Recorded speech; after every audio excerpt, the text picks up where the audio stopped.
अमितईଙ୍କ पुत्र जुनसଙ୍କ निकटରେ सदाप्रभुଙ୍କର ଏହି वाक्य उपस्थित ହେଲା, उठ निनिवी महानगर को जाओ, तही विरुद्ध घोषणा कर, कारण सेमानकर दुष्टता आम सम्मुखें उपस्थित होइअछि।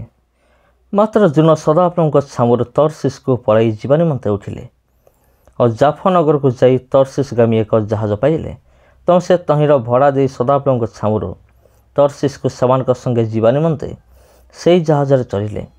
मात्र सदाप्रभु समुद्र को प्रचंड वायु प्रेरण कले। तहिरे समुद्र एपरी प्रबल तोफान है जे जहाज भांगिबा परी है। सेतबेले नाविक माने भीत होई प्रत्येक लोक अपना अपना देवता निकटरे प्रार्थना कले। पुनि सेमाने जहाज को हल्का करिया पई तन्मध्यस्थ द्रव्यादि समुद्र पकईदेले। मात्र जुनस जहाजर अंतरस्थ भाग को जाइथिले आ शयन करी घोर निद्रारे मग्न होइथिले।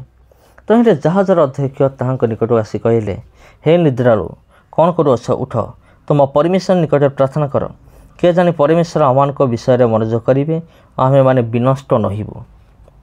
पुणी नाविक माने प्रत्येक अपना अपना संगी कहले, कहा हेतु यही अमंगल आमान प्रति घटुअछि, या जानिबा निमंते आस आमे माने गुलीमाट करूँ।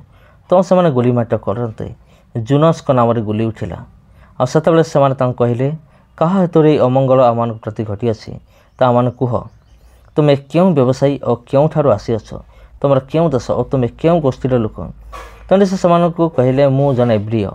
पुणी से समुद्र और शुष्क भूमिर सृष्टि करिअछन्ति, से स्वर्गस्थ परमेश्वर सदाप्रभु को भय करे।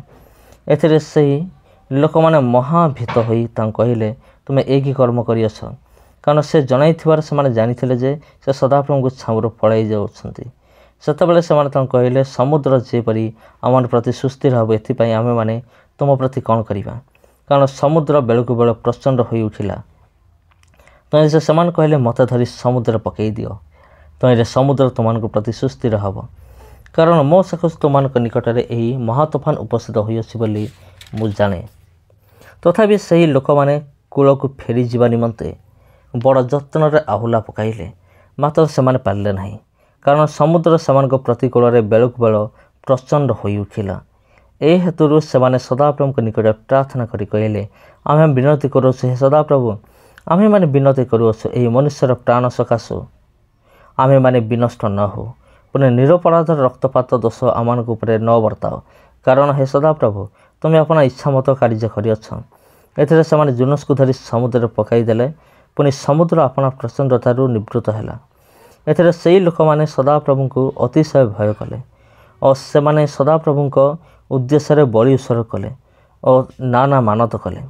पुणी जोनस को गिलिबा निमंते सदाप्रभु एक बृहत मत्स्य निरूपण कले।